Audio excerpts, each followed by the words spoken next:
ఓం గం గణపతయే నమః. ఓం శ్రీమాత్రే నమః. ఓం శ్రీ గురుభ్యోం నమః. మా ఆది ఆస్థాలను చూస్తుంటే మీ అందరికీ పేరు పేరున నా హృదయపూర్వక నమస్కారాలు. ఇప్పుడు మనం సూర్య భగవానుడు రవి గురించి చెప్పుకుందామండి. రవి గ్రహం మార్పు సింహరాశిలో 17 ఆగస్టు 2026 నుండి ఆయన 16th సెప్టెంబర్ వరకు ఉంటాడండి. 1 month వరకు సింహరాశిలో ఉంటాడు. సూర్య భగవానుడు తన ఓన్ హౌస్లో ఉంటాడు. ఇప్పుడు మనం ఓన్ హౌస్లో ఉన్నాం అనుకోండి, మనం ఎంత బ్రహ్మాండంగా ఎలా ఉంటాం అలాగా అద్భుతమైన ఫలితాలు ఇవ్వడానికి మన ఓన్ హౌస్కి వచ్చాడు సూర్య భగవానుడే. సో 12 రాశుల వారికి అంటే మేషరాశి నుండి మీనరాశి వారి వరకు కూడా సూర్య భగవానుడు ఇచ్చే ఫలితాలు ఎలా ఉంటాయో ఇప్పుడు మనం తెలుసుకోబోతున్నాం. వృషభ రాశి వారికి చతుర్థ భావంలో ఉన్నటువంటి రవి విదేశీ పర్యటన చేయిస్తూ ఉంటాడు. మీ జాతకాల ప్రకారం కూడా చూసుకోండి, ఎందుకంటే ప్రతి ఒక్కరికి సంబంధించి కాదండి. మీరు చాలామంది అపోహగా ఏంటంటే నాకే చెప్తున్నాడు అనుకోవద్దు, కొన్ని వేల మంది లక్షల మంది ఉంటారు, వాళ్ళందరికీ జరుగుతూ ఉంటుంది, ఎవరో ఒకరికి జరుగుతూ ఉంటుంది. అంటే 4th భావంలో ఉన్న రవి, చతుర్థ భావంలో ఉన్న రవి విదేశ పర్యటన చేయించడానికి అవకాశాలు ఎక్కువ ఉంటాయి. కేంద్రంలో ఉన్నాడు కదా, కేంద్రంలో ఒక పాపగ్రహం ఉంటే మంచి యోగాన్ని ఇస్తాడు. చదువులో కూడా మీకు బ్రహ్మాండంగా రాణించడానికి అవకాశాలు ఎక్కువ ఉంటాయి. తీర్థయాత్రలు కూడా చేస్తారు, దైవ దర్శనాలు చేసుకుంటారు. మ్యూజిక్ రంగంలో, సినిమా రంగంలో మ్యూజిక్ రంగం ఉంటారు కదా, ఆ మ్యూజిక్ రంగంలో ఉన్న వారికి కూడా ధన ప్రాప్తి కలుగుతుంది. ఇంకా మీ మదర్ గారి యొక్క ఆరోగ్య పరిస్థితి, అదృష్టము బ్రహ్మాండంగా ఉండడానికి అవకాశాలు ఎక్కువ ఉన్నాయి. 4th భావంలో ఉన్నాడు కాబట్టి చదువులకి కూడా ఆటంకం కలిగించడానికి కూడా అవకాశాలు ఉన్నాయండి. ఆటంకాలు కలిగిస్తూ ఉంటాడు. కాకపోతే అంటే రైతులకి పంటల పొలాల్లో వాళ్ళకి బాగా రాణించడం అవకాశం ఉంది. మీలో కొంతమందికి 4th భావంలో ఉన్న రవి వలన భూములు కానీ ఇళ్ళు కానీ కొనుక్కోవడానికి అవకాశం ఉంది.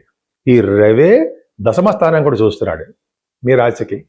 అంటే వృషభ రాశికి దశమ స్థానం చూడడం వలన ఖచ్చితంగా ఉద్యోగాల్లో ప్రమోషన్స్ రావడానికి అవకాశం ఉంటుంది. గవర్నమెంట్ సంబంధించిన ఉద్యోగాల్లో మీరు బాగా రాణించడానికి అవకాశం ఉంది. ముఖ్యంగా స్త్రీలకు చెప్తున్నారండి.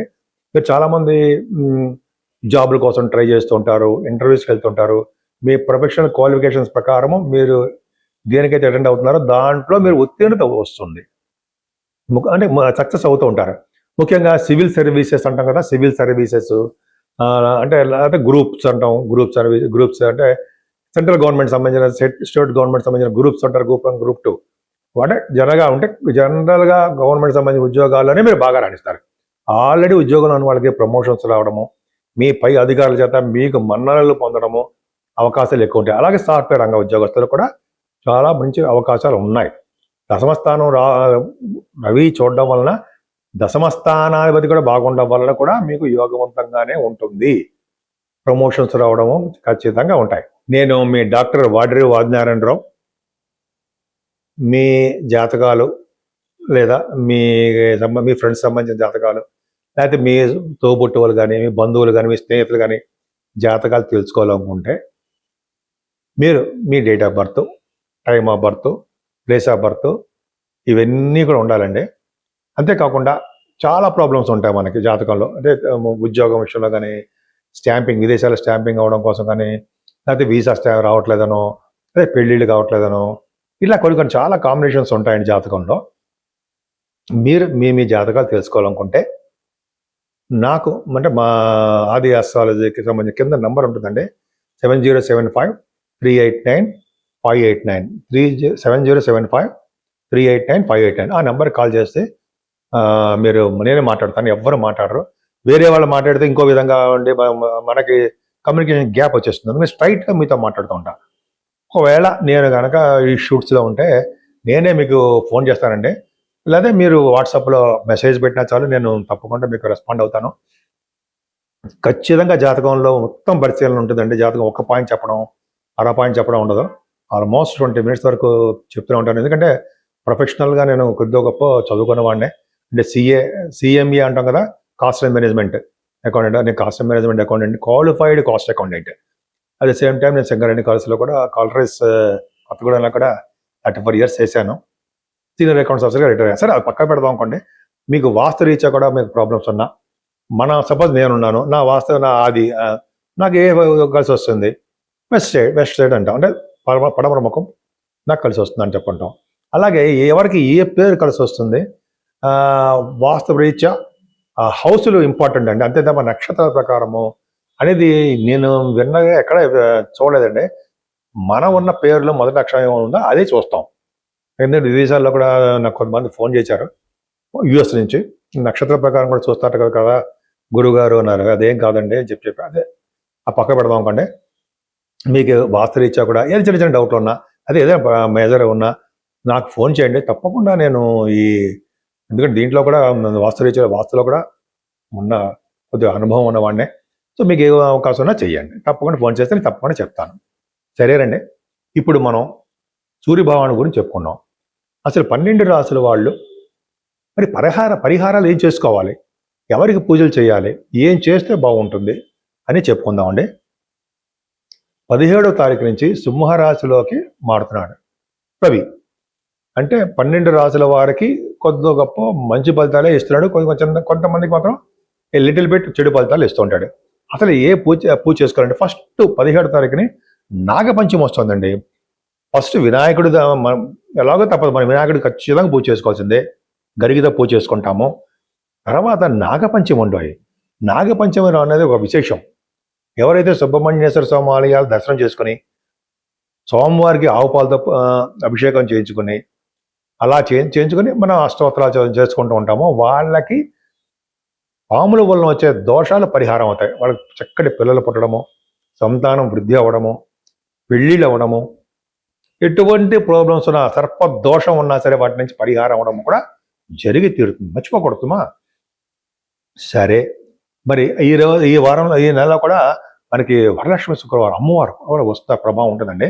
అంటే లక్ష్మీదేవుని కలవ పూలతోనూ ఎర్రని పుష్పాలతోనూ వీలుంటే మారేడు దళాలతోనూ పూజించడం వలన స్థిర లక్ష్మి మీ ఇంట్లో ఉండడానికి అవకాశాలు ఎక్కువ ఉంటాయి. ఇంకోసారి చెప్తానంటే, మన ఇంట్లో లక్ష్మీదేవి అష్టోత్తరాలు చేసుకుంటే మన ఇంట్లోనే చేసుకుంటాం. మనం లక్ష్మీదేవిని మగవాళ్ళు కూడా చేసుకోవచ్చండి, ఆడవాళ్ళు చేస్తున్నా మనం చూసా చాలు. ఆ రోజు వరలక్ష్మి శుక్రవారం కానీ ప్రతి శుక్రవారం కానీ అమ్మవారిని, లక్ష్మీ అమ్మవారిని పూజించడం ఎలాగా, మల్లె పువ్వులతో కానీ, ఎర్రని పుష్పాలతో కానీ, మారేడు దళాలతో కానీ, కలువ పువ్వులతో కానీ పూజించడం వలన అమ్మవారు స్థిరంగా విష్ణు సహితంగా అమ్మవారు మన ఇంట్లో ఉండి తీరతారు. అసలు సూర్యభగవాను గురించి చెప్పుకుందాం. సూర్యభగవాను నమస్కార ప్రియుడు. మనం పొద్దున్నే లేచి మనం బయటికి వెళ్ళడానికి అవకాశం ఉండదు అనుకోండి, కొంతమందికి అవకాశం వాళ్ళు సూర్యభగవాన్ని ఇలా దండం పెట్టుకుంటాం. ఎర్రని పుష్పాలతో అర్ఘ్యం ఇవ్వాలి స్వామికి, మనకి కుదరదు. సరే, మరి ఏం చేసుకోవాలి? ఏం లేదండి, మన ఇంట్లోనే ఆదిత్య హృదయం ఒక్కసారి చదవండి. ఆదిత్య హృదయం ప్రతిరోజు కూడా చదవడం చాలా మంచిది. ఆదిత్య హృదయము, సూర్య నమస్కారాలు, అలాగే హ్రీం ఓం హ్రీం సూర్యాయ నమః, ఇవన్నీ మనం ఆదిత్య హృదయం ఇవన్నీ చదవడం వల్ల కుదరదు. మరి ఏం చేయాలి? మరి నాలాంటి వాడికి ఎలా అంటే, కొద్దిగా నాకు బిజీగా ఉంటాను, ఆఫీస్ ఆడవడం ఉంటుంది, ఎట్లాగంటే మనం ఎర్లీగా వెళ్ళిపోతూ ఉంటాం మనం అనుకుంటాం కదా, అటువంటి వాళ్ళకి ఓం HREEM హ్రీం బీజాక్షరం సూర్యాయ నమః, ఓం హ్రీం సూర్యాయ నమః, ఓం హ్రీం సూర్యాయ నమః. క్లీం కూడా పెడదాం, ఓం హ్రీం క్లీం సూర్యాయ నమః అంటే కోరికలు నెరవేరుతాయి. క్లీం అంటే క్లీం బీజాక్షరం, హ్రీం KLEM క్లీం సూర్యాయ నమః, ఓం హ్రీం క్లీం సూర్యాయ నమః అని సూర్య భగవాన్ దండం పెట్టుకోండి. అంటే 100 సార్లు, మన వేళ మీద లెక్క పెట్టేసుకోవచ్చు కదండి, 10 సార్లు 100 సార్లు. అలాగా ఏదో ముక్కుబడిగా కాదు, ఆ స్వామి మీద భక్తితో చేసుకుంటే ఆయన మీకు కోర్టు కేసులు కానీ, లా రిలేటెడ్ సంబంధించిన ఏమైనా విషయాలు ఉన్నా వాటి నుంచి కానీ, పెళ్లి సంబంధాలు కుదరట్లేదు, భార్యాభర్తలు విడిపోతున్నారు, దూరంగా ఉండిపోతున్నాం మేము అనుకున్నా సరే వాళ్ళందరూ కలుస్తారు. విదేశాలు వెళ్ళలేకపోతున్నాను, చాలా కాలం ట్రై చేస్తాను, నాకు ఎడ్యుకేషన్ రావట్లేదు అన్న వాళ్ళకి కూడా సూర్యభగవాన్ ఇస్తాడు. మా నాన్నగారికి ఒంట్లో బాగుంటలేదు అయ్యో అంటే నాన్నగారిని కూడా కాపాడతాడు. అలాగే అన్ని ఆస్పెక్ట్స్లో సూర్యభగవాన్ కాపాడతాడండి. పైగా సూర్యభగవాన్ దేవాలయాలు పరిశుభ్రం చేసిన వాళ్ళకి వచ్చే జన్మలో మంచి రాజయోగం కలుగుతుంది అని చెప్తున్న శాస్త్రం. ఓడవడం కానీ, అది జస్ట్ తొడవడం కానీ, సూర్యభగవాన్ దేవాలయాలు మీకు వీలుంటే వెళ్ళండి. ఏ దేవాలయం సరే, సూర్య భగవాన్ దేవాలయాలు నేను చూశాను, చదివాను, మా గురుగారు కూడా చెప్పారు. సూర్య భగవాన్ దేవాలయాలు పరిశుభ్రం చేసే వాళ్ళకి వచ్చే జన్మలో మంచి రాజుగారి కొడుకు అదే మంచి వాళ్ళ పుత్రుల్లో పుడుతుంటాం. కొంతమందికి జన్మే ఉండదు అనుకోండి, కానీ మరి జన్మ ఉంటే మాత్రం మంచి యోగవంతంగా పుడతాము. అందుకే గుడి శుభ్రం చేయాలంటారు. గుళ్ళల్లో ఎప్పుడు కూడా ఎక్కడ పడితే అక్కడ పడేయకూడదు. అని మీకు తెలియదు అనుకోండి, శుభ్రం చేస్తూ ఉంటే ఖచ్చితంగా బాగుంటుంది. సరే, ఇవన్నీ పక్క పెడితే సూర్యభగవాన్ ఆరాధన చాలా మంచిది. నమస్కార ప్రియుడు, ఆరోగ్యప్రదమైనటువంటి సూర్యభగవాన్ని మనం దండం పెట్టుకుందాం.